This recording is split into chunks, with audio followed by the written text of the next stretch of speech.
Nemakorokoto Nyati family yawanirwa nyasha zvakare. Aiwa, izvi zvinokudzwa.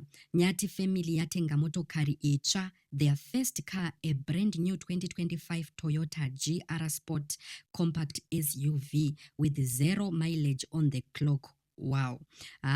These guys are a living testimony. Muri yeZimbabwe kusangana zvakare panonzi pano patinokupakurirai dzese dziri kupisa pasocial media nemunyika yedu yeZimbabwe. Kana iri first time yenyu kuvawo pano, ndapota bayai apo pakanzi subscribe, mobva malaika nekusharewo video rino.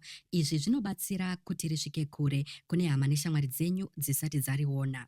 Kana Mwari vada zvavo vanokupa mablessings double. Mwari soka. Zvelicense izvo zvinozoonekwa later. Ngavasazoregewo kuita saProfit Madungwe avo vakazosungwa gore riya chete. This confirms kuti nyangwe munhu ukaita vavengi vakawanda sei, God will always come through for you when the time is right. Blessings upon blessings. Zvisinei naizvozvo ndinoti congratulations yellow guys.